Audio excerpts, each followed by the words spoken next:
Thanks everyone for joining today's webinar. This webinar is hosted by the Gateway to Global Aging Data, based out of the Center for Economic and Social Research at the University of Southern California. Today, we're going to introduce the newly released Gateway to Global Aging Data Enclave, a secure remote access computing desktop that's hosted by the NIA's linkage platform. I'm Cody Young, and I'll be going over the first part of the webinar, where I'll go over how to sign up, what's available in the Enclave interface, and the data resources we currently provide. In the second part of the webinar, my colleagues Jenny Wilkins and Tristan Phillips will introduce two new specialized analysis-ready datasets focused on cross-national comparisons using the Health and Retirement Studies International Network of Studies. We will leave time for questions at the end, but you're also welcome to ask questions using the question and answer panel or the chat box. A recording of the webinar and the slides shown today will also be made available on our website later today or tomorrow. The Gateway to Global Aging Data began almost 20 years ago as a free public resource designed to facilitate cross-national and longitudinal studies on aging using the HRS International Network of Studies, otherwise known as the HRS-INS. We're grant-funded by the National Institute on Aging, which also funds many of these studies within the HRS-INS network. To provide some background on our motivations for developing the Gateway Data Enclave, the NIH enacted a new data management and sharing policy in January of 2023. This policy states that all NIH-funded research will now require a data management and sharing policy plan that specifies how, where, and when data will be shared. Scientific data must be shared by the time of publication, and other types of data must also be shared by the end of the research project. In addition to this new policy, the Gateway user community has also frequently reported experiencing difficulties in accessing data. To address both the new NIH policy and the user community's difficulties, we developed the Gateway Data Enclave to allow researchers to analyze publicly available and in the future restricted data from the HRS-INS on a secure remote access computing desktop, while also safeguarding these data sources from unauthorized access and use.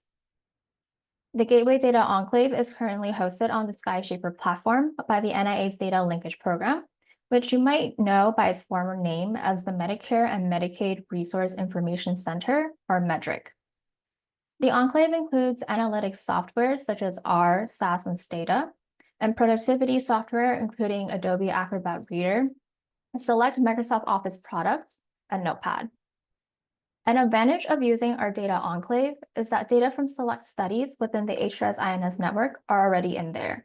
This is helpful, especially for users who might not want to visit each of the study websites, sign and submit data use agreements, and download each data individually. With the enclave, you only need to submit one data use agreement and access the data that's already in there. Researchers cannot export data from the Gateway Enclave and are only allowed to export statistical summaries such as frequency tabulations, means, and variances. All files that a researcher attempts to export will be reviewed and approved by a Gateway Enclave compliance officer first before these files can be downloaded. Unfortunately, due to current restrictions of the linkage platform, the Gateway Enclave is currently only available to users affiliated with a US-based institution who have a US government-issued photo ID. This also means that the Gateway Data Enclave can only be accessed from within the United States. We hope to expand access to users in other countries in the future, and once we are able to do that, we will definitely send out an announcement. The Gateway Data Enclave currently hosts public available data from the following HRS-INS studies: the Health and Retirement Study in the United States, the English Longitudinal Study of Aging in England, the Longitudinal Aging Study in India, the Chilean Social Protection Survey in Chile, the Northern Ireland cohort for the Longitudinal Study of Aging in Northern Ireland. And also included are two newly released analysis-ready datasets that we will go over in the second part of the webinar today. The publicly available data I just mentioned also include the harmonized data files that we develop here at the Gateway, including the harmonized core, the harmonized end of life, the Harmonized Life History, the Harmonized Cognitive Assessment Protocol, and the Harmonized COVID, as well as the survey data that's been released by the study teams themselves. The slide here shows a detailed list of what is available per study, and more information can also be found on our Enclave website at g2aging.org/enclave. We envision including restricted data in the future, such as contextual information that's linked to survey respondents. This includes environmental exposures such as PM 2.5, NO2, or light pollution as examples, and also historical and current policies. Of course, we also plan on adding more studies within the HRS-INS network to the Enclave as well. To apply for a Gateway Enclave Workspace, we request all interested US-based researchers to first create a Gateway user account, and then fill an application for a Gateway Enclave Workspace on our website. And this application will also serve as a signed data use agreement. Registering for a Gateway user account is pretty simple. All you need to do is head to g2aging.org, select the person symbol on the upper right corner of the page, click on sign up, and provide your information, including name, institutional affiliation, and email. You can also sign up for data alerts, where we'll send out emails announcing new data releases, or general announcements of conferences, webinars, and workshops that we plan to host this year, which might be of interest to researchers in the community. Our Gateway Data Enclave Workspace application can be accessed through our Enclave webpage. And if you click on that link, it will lead you to DocuSign, where you can fill out the form and submit it with your electronic signature. The application will ask you to answer some general questions about your research interest and past experiences using the HRS-INS studies. You'll be asked to indicate which of the public use data files you'd like to apply for. And if you're applying for the NICOLA data, we do ask that you provide a short description of your research project. There are also two types of workspaces you can apply for. If you're working alone on your project, you can apply for an individual workspace. Say, for example, if you're working on a group paper where all members plan to work on the analysis together, then we suggest that you apply for a shared workspace.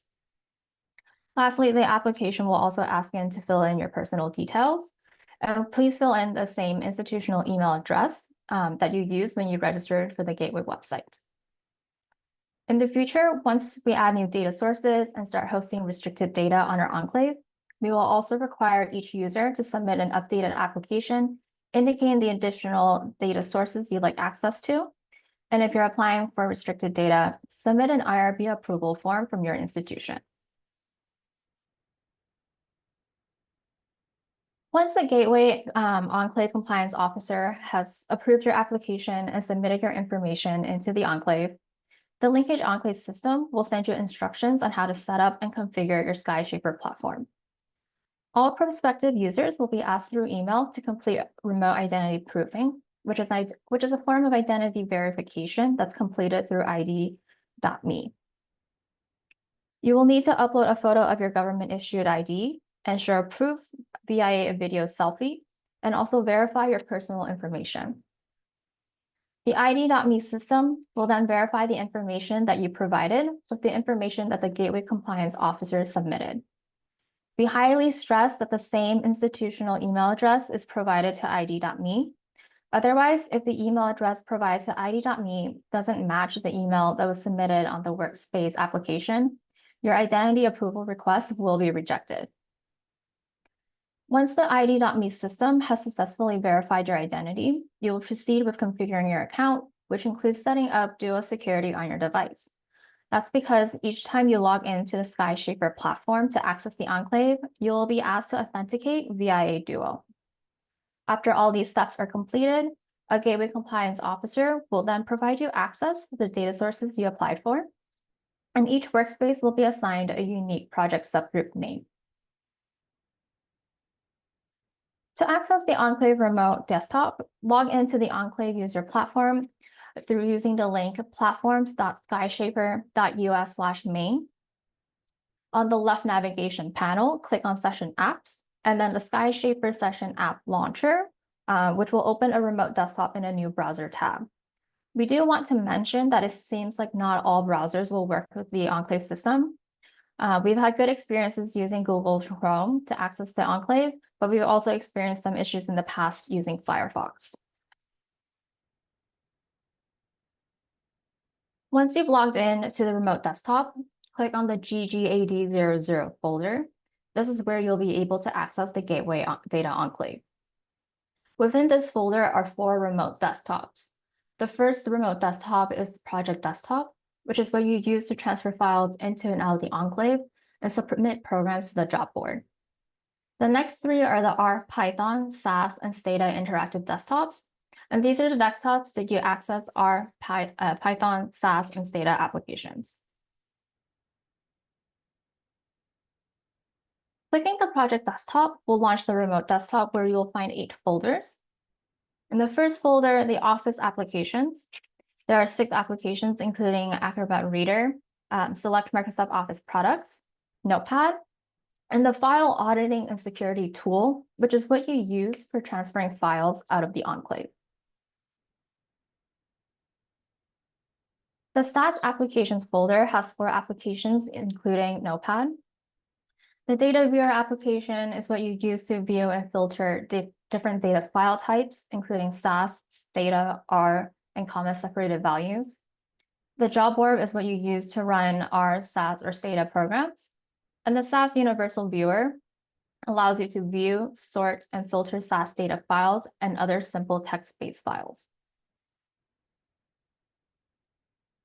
The Data Directory folder contains the data resources that the Gateway has provided in the Enclave. So this includes the datasets of the 5 HRS-INS studies that we mentioned earlier in the webinar, and also the 2 analysis-ready datasets that we'll go over in the second half of the webinar. This folder is also where we have uploaded our comprehensive Gateway Enclave user guide, which will include everything that's discussed in today's webinar.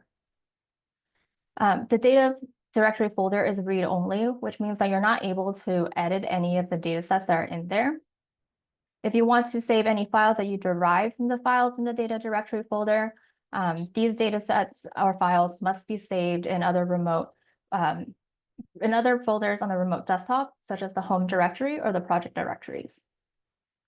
The home directory folder is the user's private folder. This means that contents in this folder can't be viewed by other users, even if you're sharing a shared workspace. Project directories is a shared folder, which means that contents are viewable by other members of your shared workspace. The transfer directory folder contains files that are transferred into the Enclave, and the job archives directory contains the output files from the job board submissions. Each of the statistical interactive desktops will have their respective statistical applications. So for this example in the screenshot here, this is the Stata statistical interactive desktop. And then it will also have the data viewer and the same 3 folders: data directory, home directory, and project directories. To transfer files into the Enclave, you'll need to return to the Enclave user platform.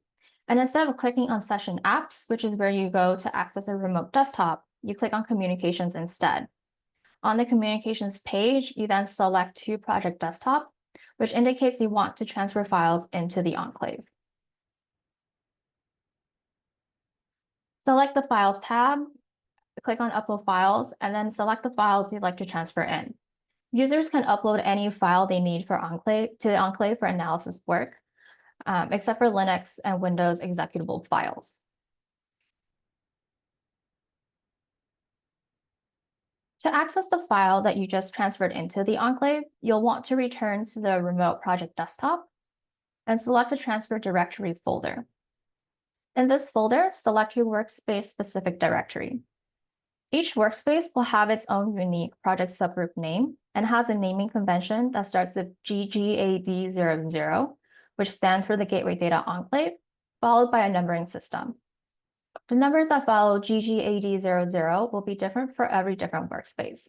So the 0001 that you see here in the screenshot will not be what you see once you sign up for a workspace.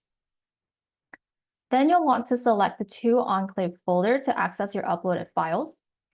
Each uploaded file will arrive in a different subfolder, So you'll have to select the subfolder first before you can access your file.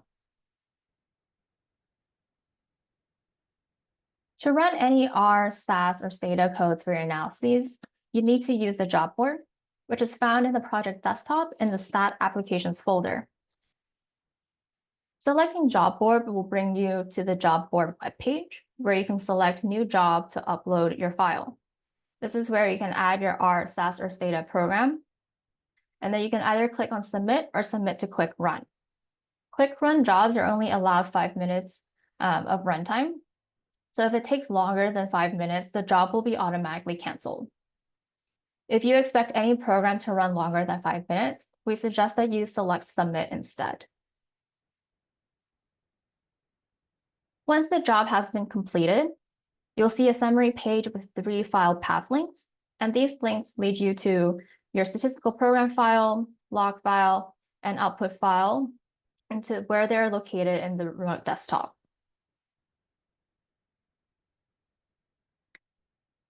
To see your completed jobs in the project desktop, select the Job Archives directory.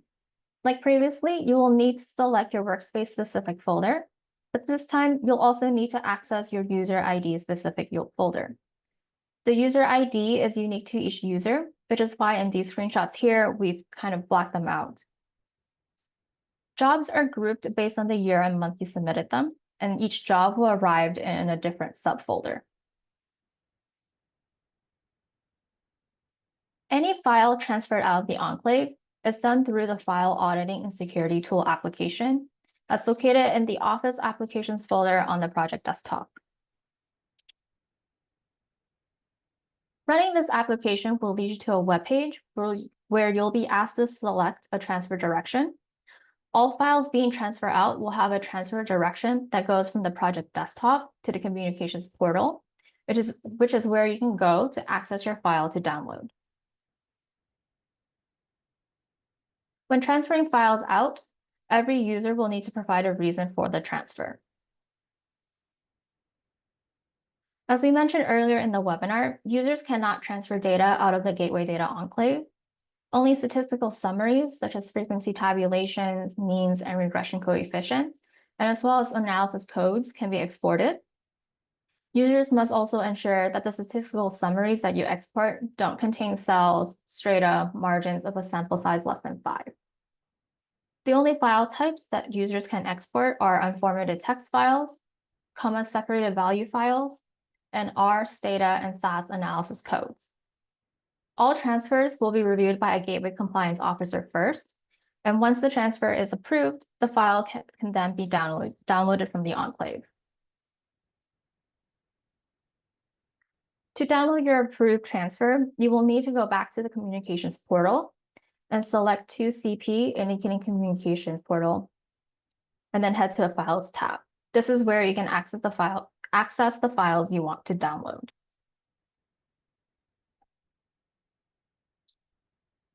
Everything I discussed today are all listed in the comprehensive Gateway Enclave user guide that we've developed.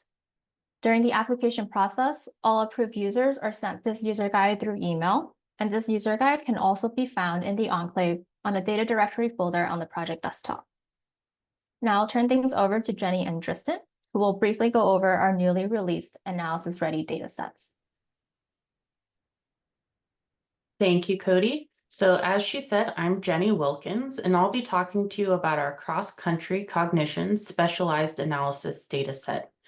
So this combines data from the most recent core or main interview and the HCAP interview, which stands for Harmonized Cognitive Assessment Protocol, and is an in-depth cognitive interview for people 65 and older, in which the respondent does cognitive tests and an informant provides information about and ratings of the respondent's abilities. So this data set currently includes data from the HRS in the United States, ELSA in England, and LASI in India. We'll also be incorporating data from Chile as soon as it's finalized. Here I've provided a timeline for the core and HCAP interviews. So starting with the HRS, the Wave 13 core interview took place between spring 2016 and summer 2017. After the respondent had completed their core interview, they were potentially eligible to be chosen for the HRS-HCAP interview, which took place between summer 2016 and fall 2017. For ELSA, the vast majority of ELSA HCAP respondents were last interviewed in Wave 8, which took place between the springs of 2016 and 2017. But there are actually 35 respondents, which is less than 3% of the sample, that were last interviewed in Wave 7 in 2014 and 15. Then the ELSA HCAP interview took place in 2018. And then somewhat like the HRS, LASI Wave 1 interviewed respondents mostly between spring 2017 and spring 2019. Once the respondent had completed the core interview, they were potentially eligible for the HCAP interview, which is called LASI DAD, from the fall of 2017 to the spring of 2020. Unlike the other studies I've mentioned, SPS is the Social Protection Survey in Chile, which is a longitudinal study focusing on a younger demographic and is primarily concerned about employment and Social Security, but also collects information on a wide variety of topics. However, they conducted a special interview called the Survey of Quality of Life of the Elderly, or ENCAVIDAM, in late 2017 and early 2018, which is more similar to the other HRS family studies that we focus on. When they conducted ChileCog, which is the HCAP interview for this study at the end of 2019, almost 90% of respondents had taken part in the special Wave 7 interview, and a little over 8% were last interviewed in SPS Wave 6. So the remaining 2% are from Waves 1 to 5, potentially all the way back to 2002. Next slide, please. So because we're incorporating data from two different types of interviews, we have a few different variable naming conventions going on. RA variables pertain to the respondent R in all waves A. So these are generally things in common across the core and the HCAPs. We've named variables specific to the core interview as R0, meaning the wave before the HCAP interview, and variables from the HCAP interview are called R1 as our primary time of interest.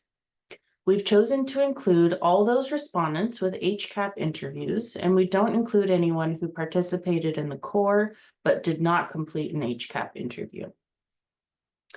One thing you'll find as you look into the cognitive data, and quite honestly, data from these studies on any topic, is that there are a lot of variables in common between studies and cognitive variables in common between the core and HCAP interviews.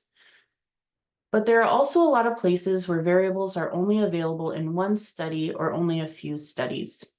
But we go to a lot of trouble to build our variables to be as comparable as possible in the first place. And for this data set, we've gone to extra lengths to make things as comparable as possible for this particular data and these particular studies. And all of this is laid out in the code book that we made for this data. Next, please. So this clearly includes a fair amount of data. You may be wondering where we get all of it from. So for the HRS, the main user-friendly version of data is the RAND HRS longitudinal file, and we've developed the Harmonized HRS to supplement the variables available in the RAND HRS. However, we're not free to distribute RAND HRS variables, so in addition to using variables from the Harmonized HRS, we built variables using the 2016 FAT file, the HRS tracker data, and the HRS imputed cognition file. We used existing wealth and income measures from the RAND HRS to build some economic tertiles, but the actual wealth and income values are not included in the final version of this data. We also include all variables from the Harmonized HRS HCAP. Besides the Harmonized HRS, all other harmonized core data products are the equivalent of the combination of the RAND HRS longitudinal file and the Harmonized HRS, basically covering a whole vast array of topics. For ELSA, we use many variables from the Harmonized ELSA, as well as a few variables from the Wave 7 and 8 publicly released end user license data, and the entire newly updated Harmonized ELSA HCAP. For LASI, again, we used many variables from the Harmonized LASI and a few variables from the Wave 1 individual and household files and the whole Harmonized LASI data. And when SPS is included, it will include some variables from the Harmonized SPS, a few variables from the Wave 7 public data, which is that special survey on old age, and more variables from the Wave 6 data, as well as the Harmonized Chile cog. Next, please. So some topics that are the same between the core and HCAP interviews include the study-specific identifiers and certain demographics like gender. Some topics are present in both interviews, but are separate for those interviews, things like interview date or weights. Then we have topics that are taken only from the core interview. So we calculated tertiles for income, wealth, and consumption measures using the HCAP weights if they're available. And we included some variables from the respondent's childhood, like parental education and a rating of their childhood health. We also provide diagnoses of Alzheimer's or dementia that they may have reported. And taken from the Lancet Commission's dementia report, we've provided variables related to as many of the modifiable risk factors as we could, including education, diagnosis and treatment of hypertension, diabetes, high cholesterol, and depression, hearing and visual impairment, BMI categorization, and health behaviors like exercise, smoking, and drinking alcohol, sleep quality, social isolation, including living with others, rated quality of relationships, frequency of contact and activities, as well as loneliness. And finally, we have limited variables on the use of potentially unclean household fuels. Next, please. So along with these, we provide the core cognitive tests that touch on many different domains of cognition. As I mentioned previously, some of these are in common across all studies and some are only in one, but we've included all of them here for your convenience. Next, please. And when we move on to the HCAP variables, we have cognitive tests completed by the respondent covering the same domains as the core, just generally more tests within each domain. Then we have variables based on the informant's report about the respondent, including some basic demographic information about the informant themselves, then their impression of the respondent's physical and cognitive abilities. And depending on the study, we have a limited number of health and physical measures, including self-rated abilities, the development of health conditions, difficulties with ADLs or IADLs, depressive symptoms, and some physical measurements like measured blood pressure, height and weight, or hearing. For all of these, I've only listed a few of the tests here, but all available tests are included in the data. The HRS, HCAP, and LASI-DAD currently include variables classifying dementia, and LASI-DAD also includes some polygenic risk scores. Next, please. Just to briefly list a few of the benefits of working with this special cross-country cognition analysis dataset in the Gateway Enclave. First, you can register for and access data from multiple studies in a single convenient location. By having core and HCAP variables in one dataset, we've easily enabled longitudinal analyses. And by including multiple countries in one dataset, cross-country analyses are significantly easier. We've made sure to include relevant core variables that have been appropriately merged from the correct wave and renamed for consistency across the datasets. And we've made more comparable versions of variables and helpful indicators when it was appropriate. And if we don't have all of the variables you want to include, it's easily merged with the harmonized dataset or original survey data. Finally, we've built a codebook with information on variable creation when they're not already included in harmonized data, and otherwise list which harmonized codebook you can look at to find information on the existing variable. So we certainly hope you find this data helpful and are able to take advantage of this resource on the Gateway Data Enclave. I'll now hand it over to Tristan, and he'll go over our second specialized analysis dataset. Thank you, Jenny. So this second specialized analysis dataset is focusing on disability, and I'll talk a little bit about what we mean by that, but it's also going to be longitudinal. And that's really rooted in kind of the literature on disability, which is that it's best to see disability as a process. You can kind of see here in this graphic, this is from Bergetti and Jett, 1994, that they kind of map out that disability, the disablement process, is a pathology, which is kind of like biochemical or physiological, to an impairment, which is a dysfunction, to like a functional limitation, to a disability, which is the difficulty doing something in your daily life. And within this, there's kind of these feedback effects you can see at the top and the bottom here. And these are the ways that disability kind of builds on itself. So an issue with a functional limitation or a disability can lead to another impairment through the same pathology, or a disability could lead to a completely new pathology also.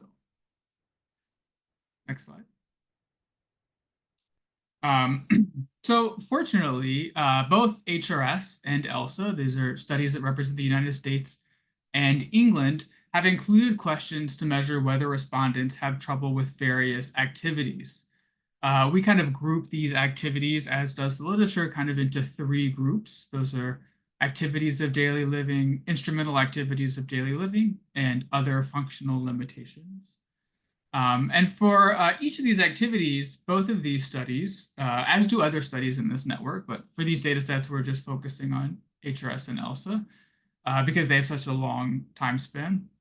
So they ask something like, please tell us if you have any difficulty with this activity because of a physical, mental, emotional, or memory problem, and then exclude any difficulties that you expect to last less than 3 months. So they're really trying to capture kind of disabilities that are going to affect someone, for longer than a few months. Next. So we can look here at some of those functional limitation questions. You can see for ADLs, both HRS and ELSA ask 6 ADL questions, which are exactly the same. And then for IADLs, they also ask 6 similar IADL questions. ELSA does add an additional IADL question of whether you have difficulty doing work around your house or garden. And then if we move to the next slide, we can see those other functional limitations, which is a little bit of a longer list. So these in the HRS go from walking several blocks and jogging a mile to having issues reaching or extending your arms up, or pulling large objects like a couch or a big chair. And ELSA asks mostly exactly these same questions, except they don't ask about the walking several blocks or jogging 1 mile. And then the only other slight difference is that while the HRS question asks walking 1 block, the ELSA asks about walking 100 yards. In the United States, 1 block is often 100 yards. So we consider those generally comparable. So the functional limitations in HRS and ELSA, they're asked at every survey wave. And for the kind of focus of these longitudinal disability files that we've built, we've focused on the survey interviews conducted between 2002, that was the first year actually of the ELSA survey, and 2019. Both ELSA and HRS have 2020 data that's now out, but we just haven't incorporated that here, but that's probably something we will be updating once we've fully created those new survey waves. But so you can see here that we have 9 survey waves of data for both, and roughly they're collected at the same time point. So they're generally kind of like 2-year intervals in between each of them. One of the things that both HRS and ELSA do is that in addition to kind of these like self-report questions about functional limitations, they also include questions about physical assessments. And these are really helpful for kind of getting an idea about impairment. If you remember impairment, that was that kind of second category in the disablement process.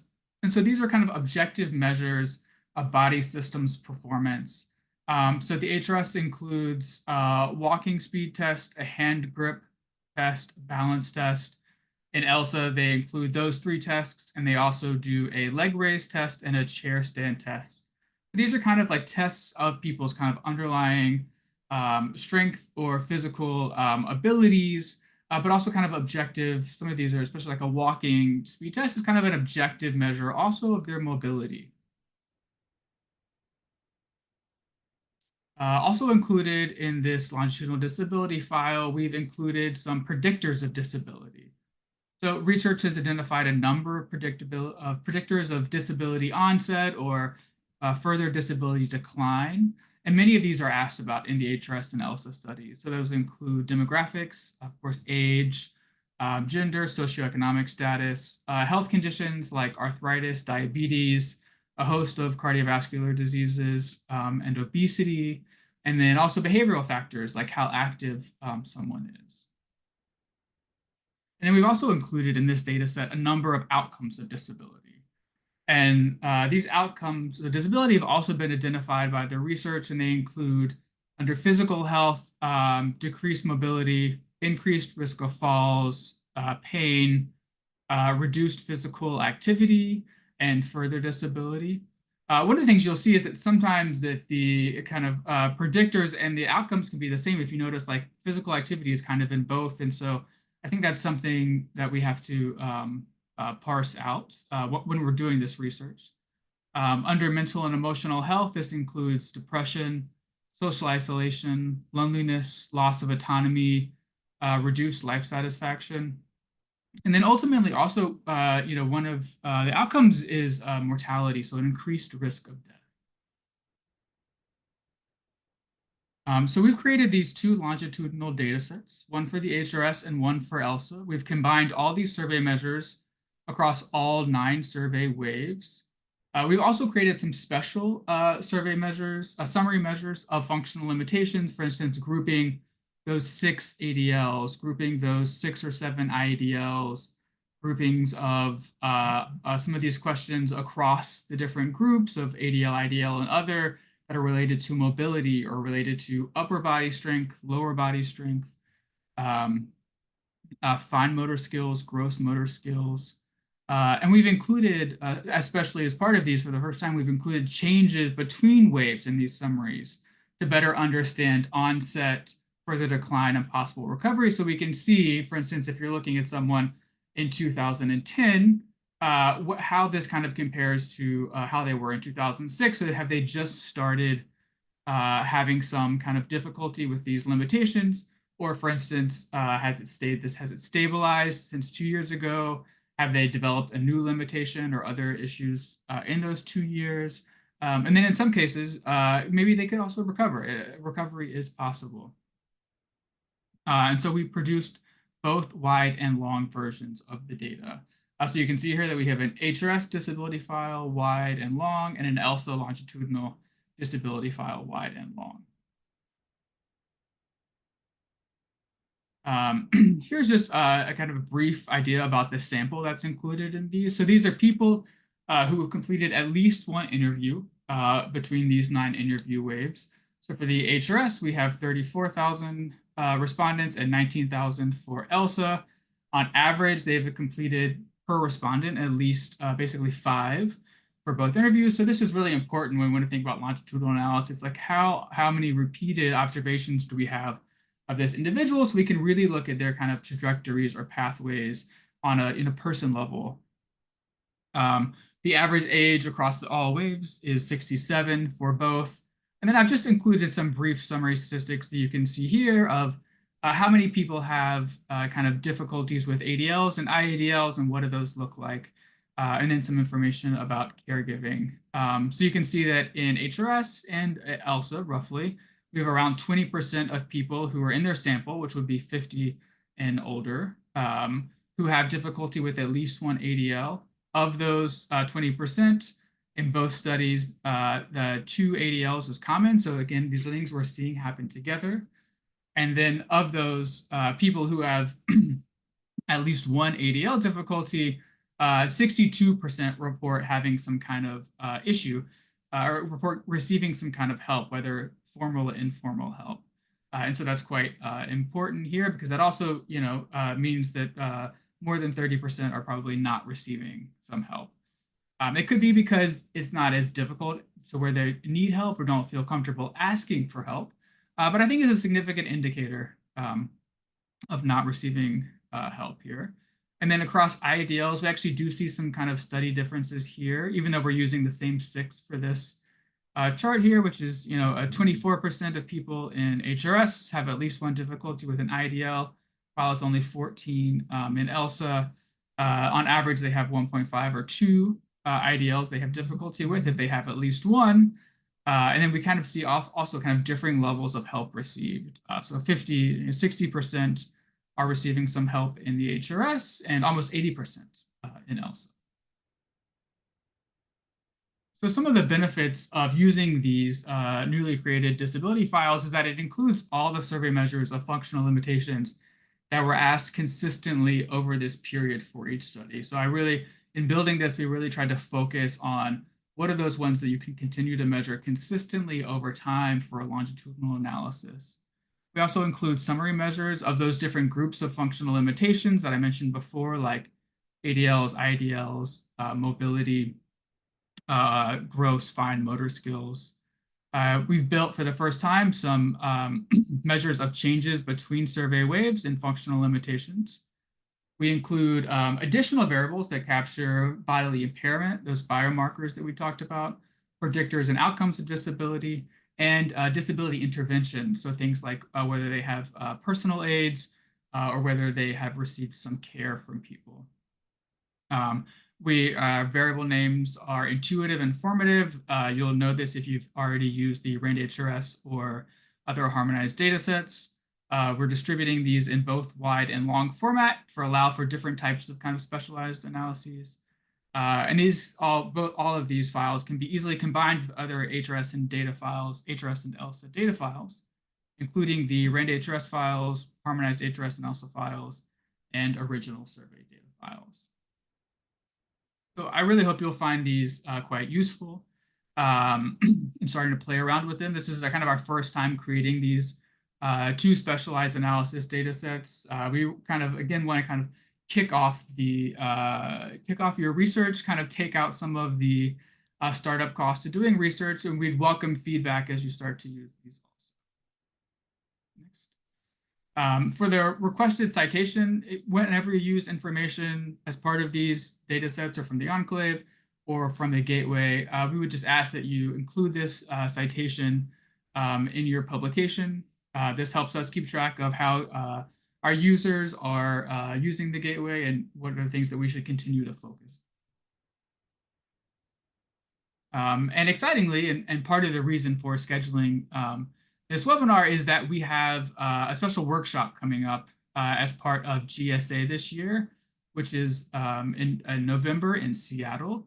And so we're holding a half-day workshop on November 13th from 10 a.m. to 3 p.m. This is before the first plenary session as part of GSA.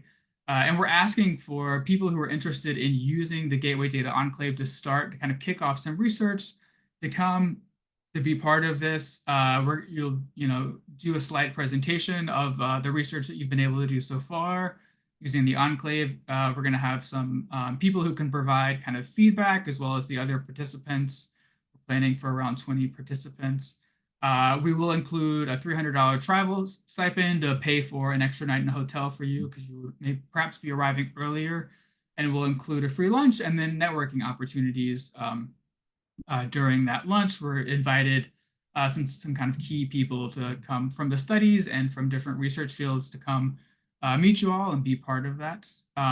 It is open to only US-based researchers because the Enclave is only, unfortunately, currently open to only US-based researchers. Again, as Cody said, we really hope to expand that, and we're working with them on that. We know that's a restriction because we're a global resource, and so we really want to expand beyond that. So we have you can apply. We have the link here, and we're taking applications until September 6th. So thank you all so much for joining us today. Again, I would encourage you could learn more at g2aging.org. You can learn more about the Enclave at g2aging.org/enclave. There's also a button right when you get to g2aging.org for Enclave. And if you have any questions, general questions, please email us at help@g2aging.org. And if they're specific to the Enclave, you can email us at enclave@g2aging.org. You can also find past webinars and blogs that we've written on different data sets or perhaps different research topics through these links here. The webinar today is being recorded, so we're going to put that itself, this recording, up on the webinars and presentations page, as well as we put these slides. So if you wanted the links directly, they will also be on the slides probably in the next 24 hours.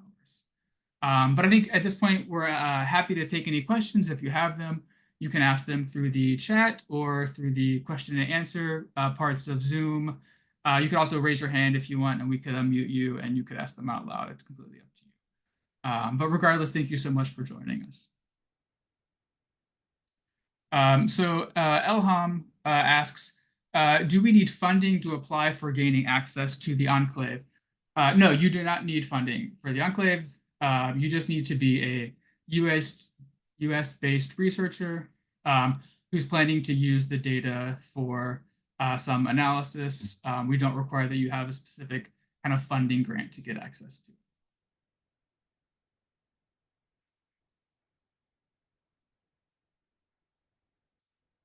And it's completely free. I think we said that at the beginning, but yeah, you don't need any money to access this. It's paid for through the National Institute of Aging.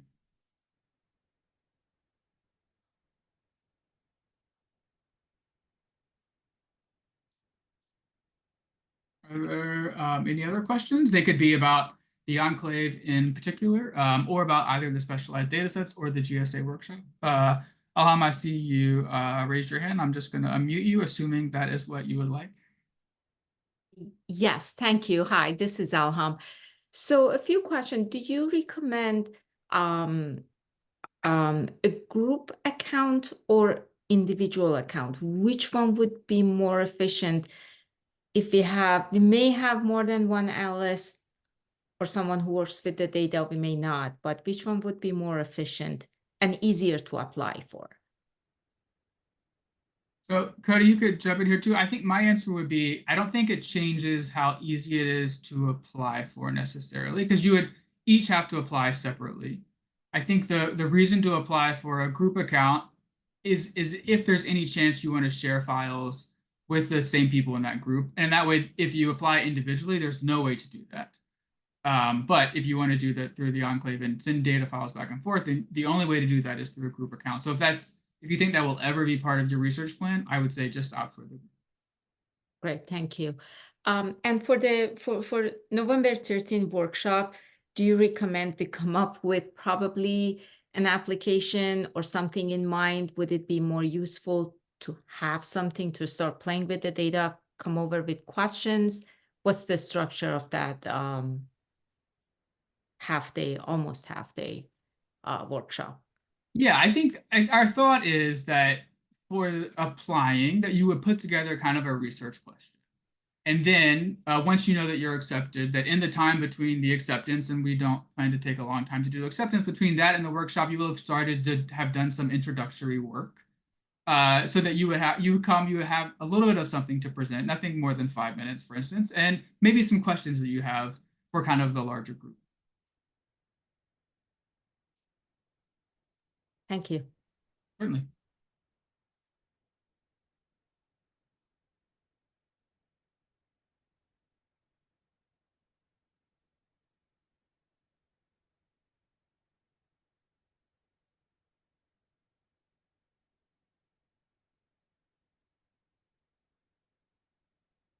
Yes, I think maybe you have one more question. Go ahead. I don't want to monopolize all the questions. This is Elham again. So one question, if some of the variables that have been put in Enclave and we are interested in is not available, are we able to upload any of the HRS files into Enclave and use them in our analysis?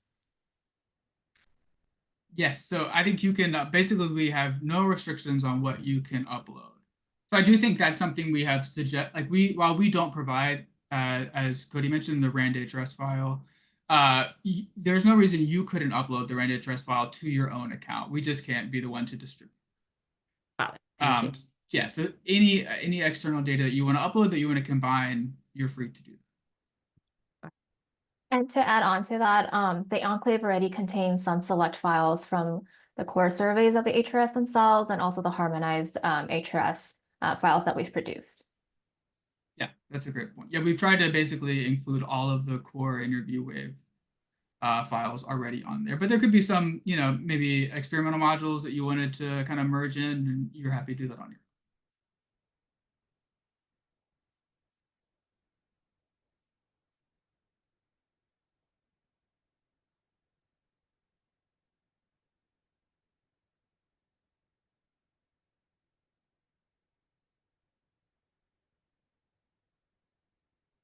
We have a few more minutes. If there are additional questions, I don't think we mind hanging out and answering them.